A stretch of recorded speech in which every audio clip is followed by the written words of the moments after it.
Come on, we sing. My God isn't finished yet. If he did it before, he can do it again. So I'll trust him with what comes next. Oh my God isn't finished yet. If he did it before, he can do it again. So I'll trust him with what comes next. For the God I know is known for faithfulness. Yeah, my hindsight says I can trust him with what's next. For the God I know is known for faithfulness.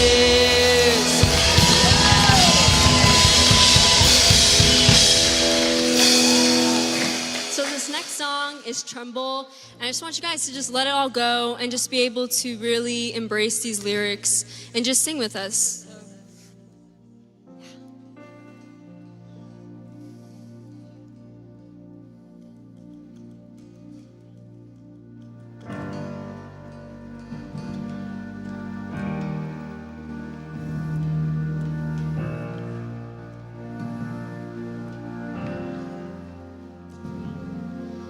Peace, bring it all to peace.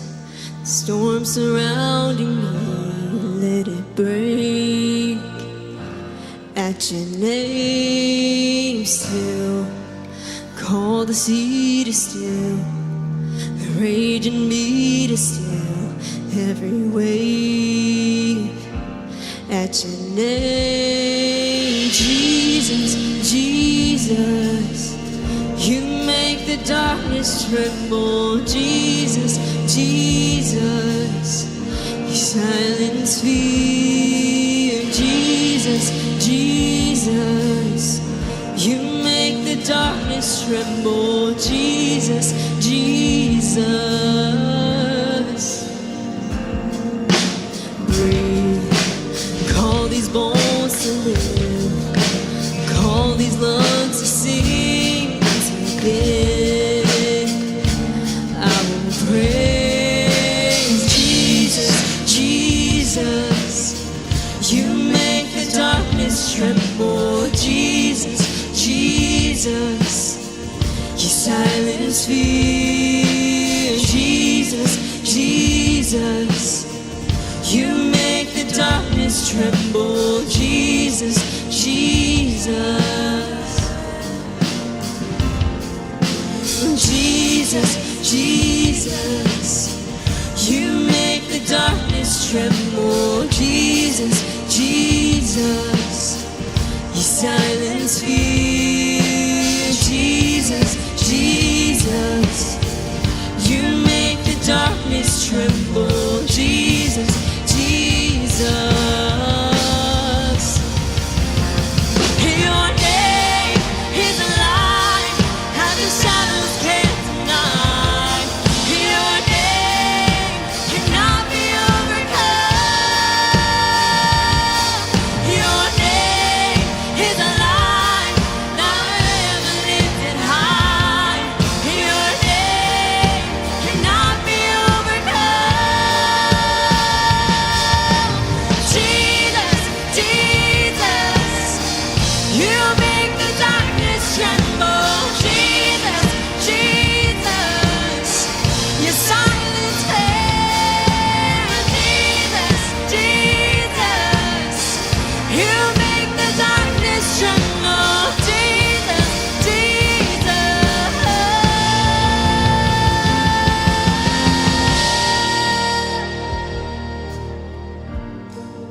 Jesus, Jesus, Jesus, Jesus, your name is a light that the shadows can't deny. Your name cannot be overcome. Your name is a light forever lifted high. Your name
so glad that you guys are here, whether you're here in person or online. There's going to be a slight delay if you're watching online, so just turn your attention to the screens as we transition. Thank you.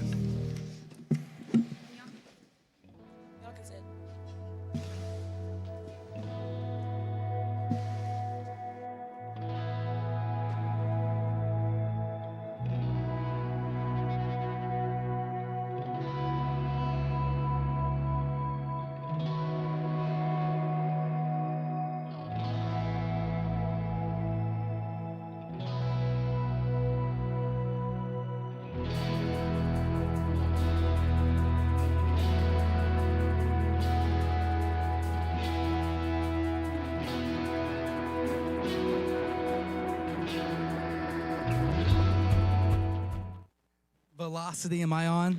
What's up in the house? What's up to all those who are watching online? We are so thankful wherever you're at, whether you are here and you showed up, or you are on your couch, you are on a drive, you are watching wherever. Where did you guys watch from when you're at home? Did you watch where you're like mowing the lawn and like doing chores and hanging out? Well, we are so excited to be back, launching back into a semester at Velocity. And I want to first say it's good to meet all of you. I still haven't met so many. For those who haven't been tuning in over the summer, you're like, who is this random guy on stage? I am the student pastor here, and I'm from Atlanta. So we just moved here, get this, a week before everything shut down. So my wife got an amazing job here. We thought this would be awesome. We love Florida. Her parents lived here. And so we made the move, and we were so stoked to try everything out, to see all the sights. And then they said, don't leave your house. So that's what we did for a couple of months, just like you guys, in a brand new space. But I am so thankful that we were able to meet Centerpoint, fell in love with their church, fell in love with what's happening here, fell in love with all the leaders and what's happening at Velocity. And if you love your Velocity leader, would you just cheer for them right now? Maybe they're sitting next to you.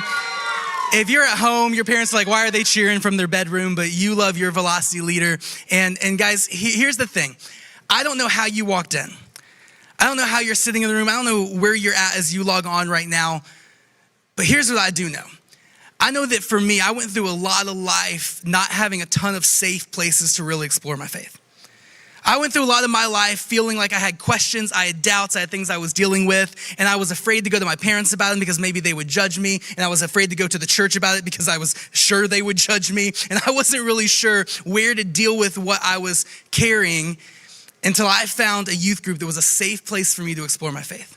And I found caring adults who came alongside of me and were just there for me, ready to share, ready to give of their time, ready to give of all of their wisdom. And I found a community that helped me, and I just can't imagine where I would be without what I found. And so as I got older and decided God was calling me into ministry, for the longest time, he was telling me that he wanted me to speak and be a pastor. And so, of course, as a faith-filled guy, I said, heck no. There is no way. I am not going into ministry. I told him that for years, and finally he broke through to me. And I love what I get to do every single day, because my heart is to build what I found in middle school and high school. A safe place to explore your faith wherever you're at, whatever questions you're carrying, wherever you feel you've landed in life. And maybe even the whole idea of church, maybe even the idea of watching church. And when you step into it, you feel like, if I'm involved in church, I've got to clean myself up, or I have these things I can't really bring to them. And I just want you to know that that is not the message of Jesus.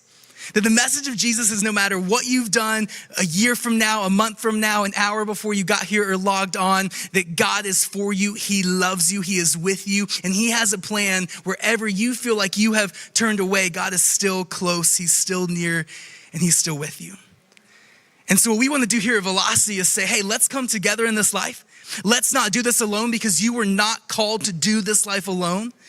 And let's build safe, caring relationships so we can bring our doubts, bring our questions, and talk about the real things in life. And so as we continue down this road, I'm newer here, so if you're newer, welcome. We are in the same boat together. And honestly, with COVID, we all kind of feel new to this whole new normal of life, right? And so in a way, this is kind of a sweet moment that we get to sort of figure out what this life looks like, what moving forward now looks like, and we get to do that together. And so my hope is that we become a family in this room and online, and that you know that you have a place where there are people that love you and that are for you. And all that to say, we're gonna spend just a little bit of time talking about, over the next several weeks, fear. And this is one of those series for me that I love to speak on. This topic of fear is one that is a huge piece of my heart, because I don't know if you're with me. You don't have to like raise your hand and say that's me, but I don't know if you're with me, but for me, I've struggled with anxiety for a large portion of my life. And I remember the first time I realized that this was something different and that this was a very real struggle for me, because I was in high school. I believe it was my freshman year, maybe sophomore year, and I'm sitting in the parking lot of my job at the time. I worked at a video game store, so that was pretty cool. And I remember sitting in my car, and I was about to leave, and I don't know what happened, but I locked up, I froze, I couldn't move. And my mind began to race with all of the worst what ifs possible for the rest of my life. It sounds so weird to say, but have you ever dealt with that? Online at home, have you ever felt that? Have you ever felt where all of a sudden your mind it's sort of in control of itself? And it's making up these case scenarios, these worst possible situations. And then before you know it, you are so locked up about all the negative what ifs that you can't even seem to function. I don't know, but this is what happened in that moment. It's continued to happen throughout a lot of my life. And really what some of those emotions were is that I was afraid of the future. My fears were, what if this doesn't go right? I was looking at colleges, and I don't know if you know this, especially high schoolers, you're with me. They ask you to make decisions now that will dictate your career forever. Isn't that crazy? They ask you to make decisions right now that will determine what classes you get into in college, that will determine what career path you take, that will determine what state you live in. And before you know it, you are feeling the weight of all of your future's decisions. And for me, this just freaked me out. And here's what I didn't have. I didn't have COVID. I didn't have the unknown of a virus and a pandemic that's sweeping across our world. I didn't have the unknown of, will I even go back to school? What will that look like? I didn't have the unknown of, can I walk at graduation? And so let me just say, for all of those who will look at what you're going through right now and say, just stop fearing, you have nothing to fear. Listen, I get it. And I want to say that your fears are legitimate. They are real. And I can't imagine the weight of what many of you are carrying as you look to the future. And so let's just be in this together. I want you to know that you have people sitting to your right and to your left who are with you in this and who want to do this life together. And if you are feeling the weight of that, can I just tell you, you're not alone? It's not coincidence that you logged on. It's not coincidence that you showed up tonight.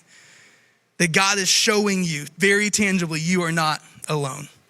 And even if there's a power failure and we have to dance and you don't get to see for just a moment, God's doing something special this year. And I'm so thankful that you showed up and that you're a part of it. And as we talk about fears, I'm just gonna briefly open this topic today, and then over the next couple of weeks, we're gonna talk about very specific fears that we all deal with. But as we just kind of open this idea of fear, there are some things we carry that are legitimate, like the ones I just talked about. And then there are other fears that are kind of crazy fears, right? Anyone ever gone up the stairs and no one's home, and for some reason you just have to speed up as you get to the top? Because surely there is someone coming after you, just me. Anyone else slide their foot off the side of the bed at night, and all of a sudden it's like, who knows what's down there, what's going to get you, like your heart begins to race. Anyone? Just me. My fear specifically is spiders. They have way too many legs to be trusted. I am not about spiders. I don't care how small they are. The smaller, the worse. People are like, well, they're small. No, that's even scarier. Okay, they can get all in you and on your ears, and there's not having it, okay?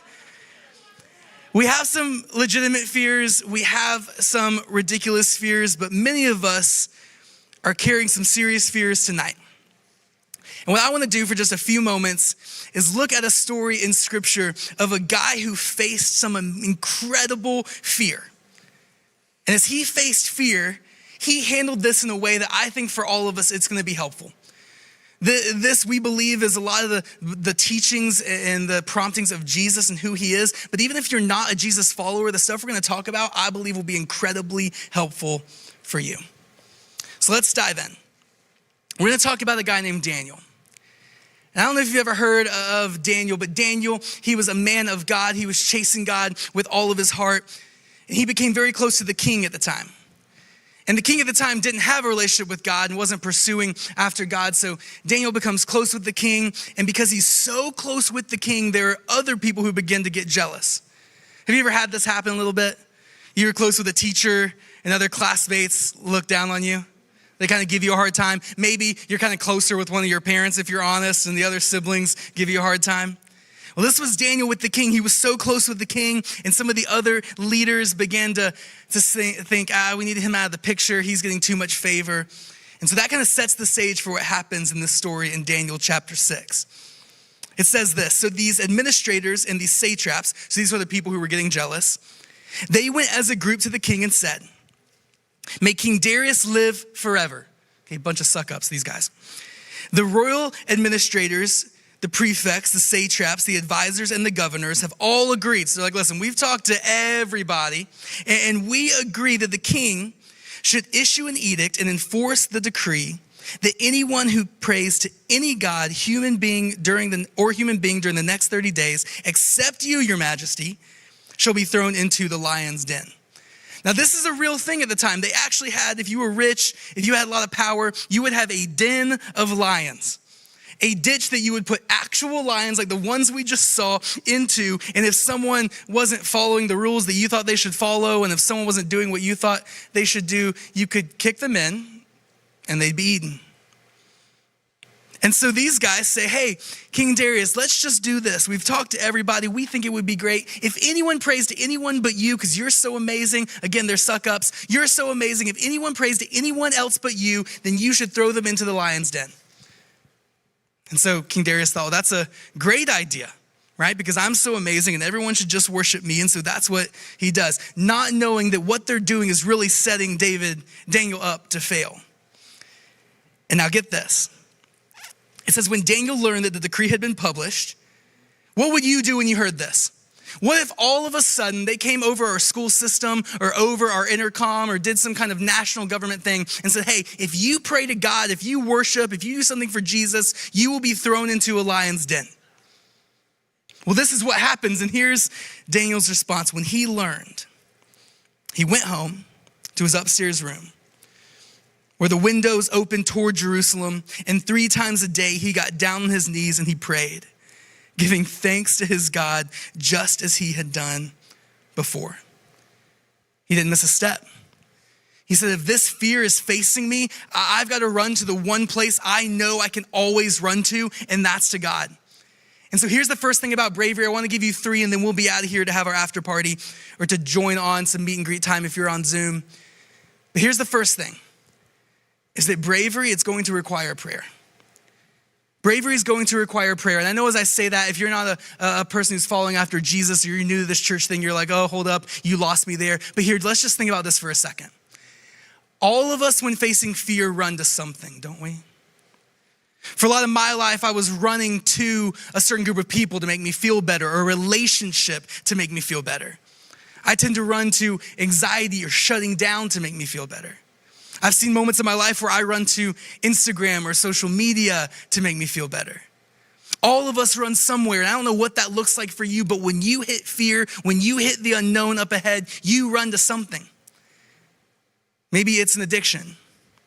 And that's the one thing that you run to kind of make your heart feel better. And listen, I'm just saying, if we're going to be brave in this world, if we're going to face the fears in front of us, we need to run first and foremost to the God who can handle it, to the God who loves us, to the God who is for us, to the God who is ready to help us and ready to embrace us. And too often, I don't know, maybe you're like me, I run to a bunch of other things and then God when it gets real bad.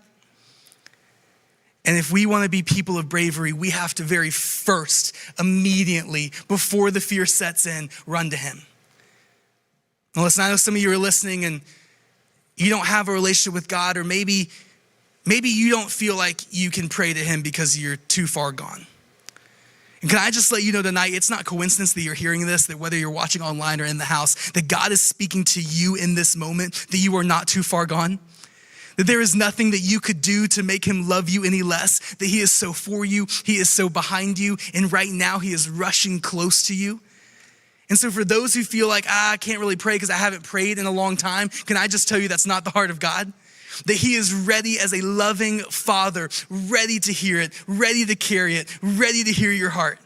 And so all of that hesitancy that you might carry to going to prayer, can I just tell you that tonight, hear this from God, because it's not coincidence that he's speaking to you right now. You don't have to do that.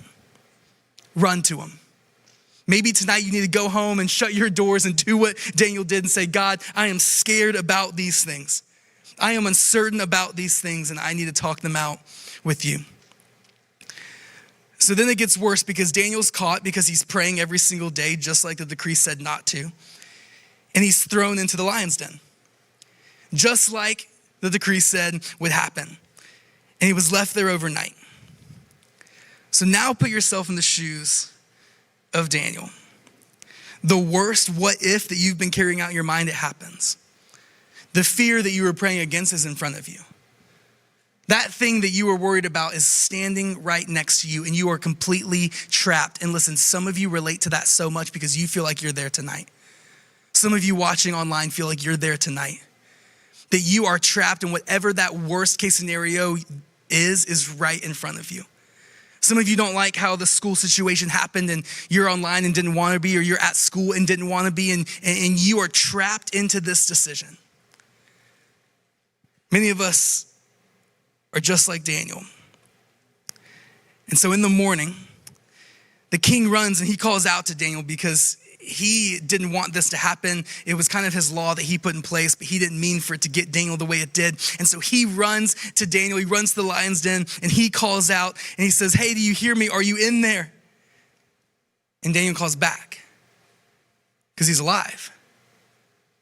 And although that thing was a fear, although that thing seemed real, although that thing was closing in around him, for whatever reason, we learn it didn't kill him. And then my question would be, why? Daniel, what did you do that I need to take from you to figure out how to survive in the midst of my greatest fears? And here's what happens in Daniel chapter 6. He tells the king, he says, my God sent his angel, and he shut the mouths of the lions.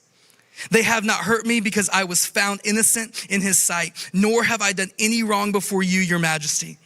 The king was overjoyed and gave orders to lift Daniel from out of the den.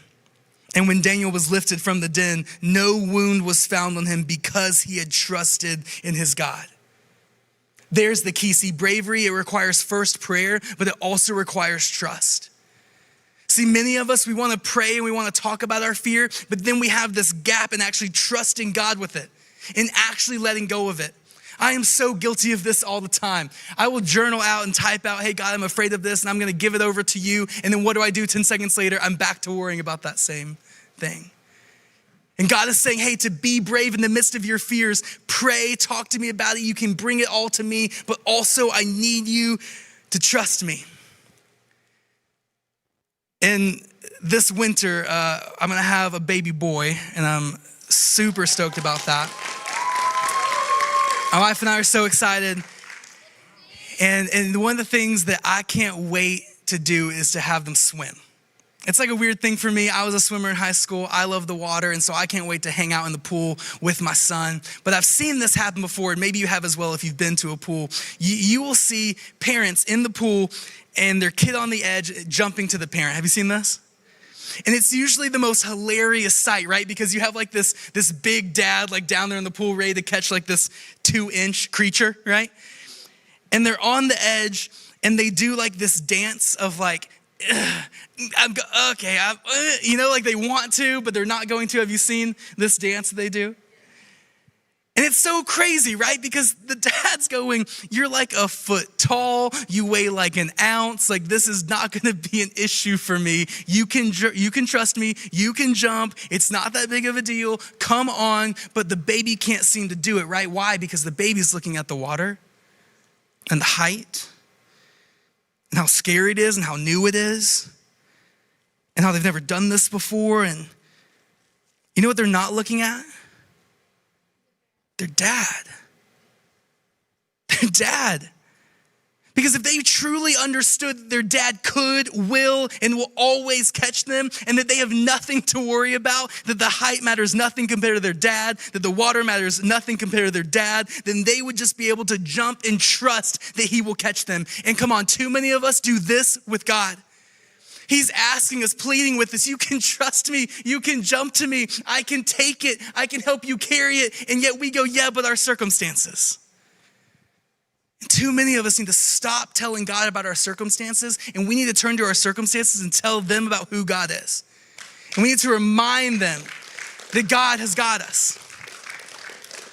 It's going to require prayer, it's going to require trust. And here's the last thing. And this is amazing, don't miss this. Too often we stop here when it comes to bravery, but here's what happens to the king. Then King Darius wrote to all the nations and people of every language on earth. So he puts in a new decree. You ready for this? He says, may you prosper greatly to all of his people. I issue a new decree that in every part of my kingdom, people must fear and reverence the God of Daniel. For he is the living God, and he endures forever. His kingdom will not be destroyed. His dominion will never end. He rescues and he saves. He performs signs and wonders in the heaven and on earth. He has rescued Daniel from the power of the lions. And so Daniel prospered during the reign of Darius, the reign of Cyrus the Persian. Here's the third thing that we often miss. Not only does bravery require prayer and trust from us, but bravery shows others Jesus. When we are brave, like Daniel was brave, in the midst of the worst circumstances, when we can face those down and yet trust something greater in the midst of them, it makes the onlooking world stop in amazement.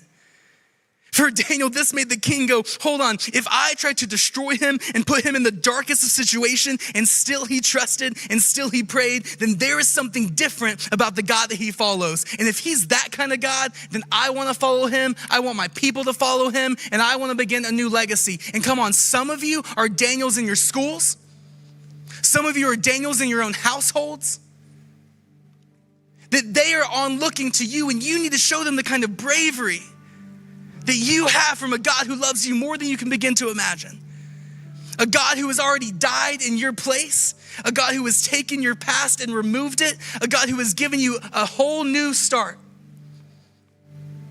And he's got you. And when you begin to live like that, it doesn't make sense to the rest of the world.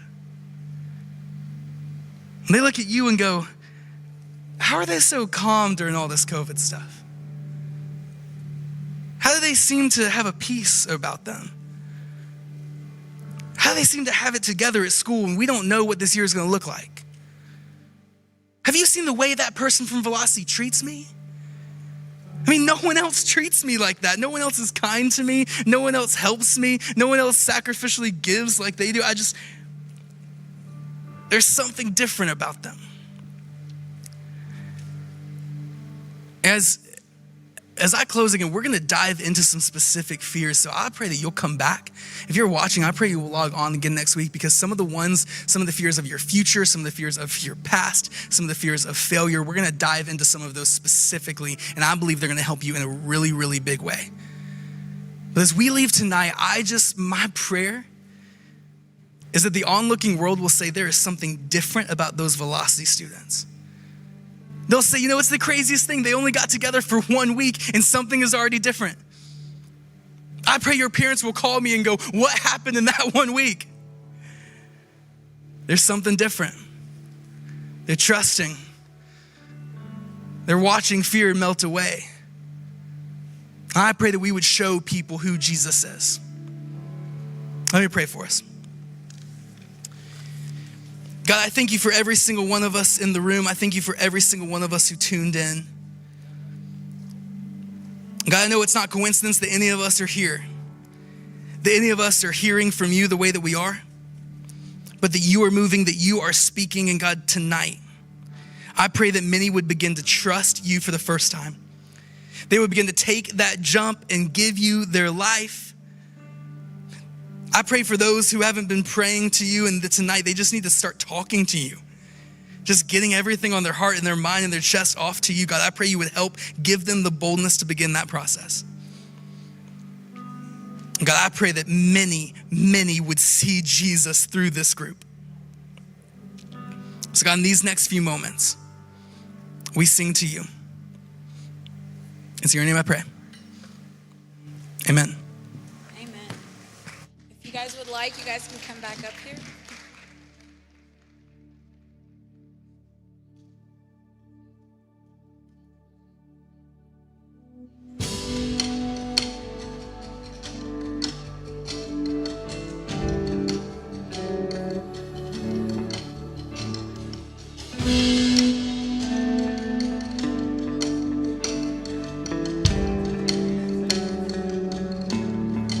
There is a promise that points beyond my failure. There is a still voice to silence all my fear.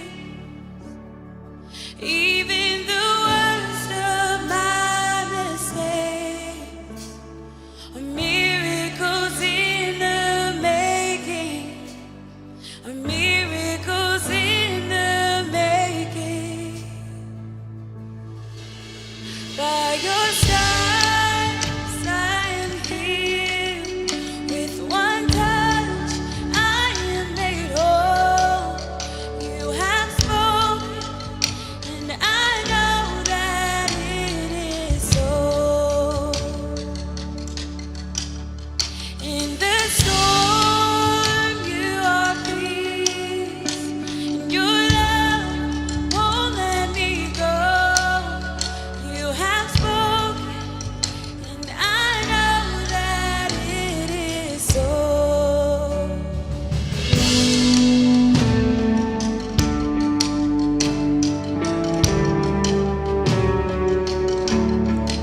In every season, your purpose is unchanging. In every moment, you're working for my good. Jesus, the rock that never fails. Your kingdom will not be shaken. Your kingdom will not be shaken.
In the storm, you are peace, and your love won't let me go.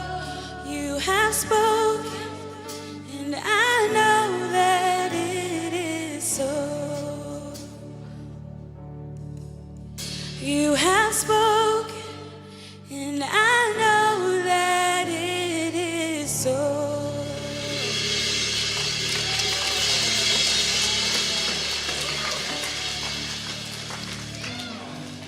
These guys. I mean, y'all, I'm a little biased, but y'all really do have the best. I mean, this night's been so awesome. Did you guys have a good time so far? Awesome. Online, did you have a good time so far? Let your parents know you did. Yell really loud.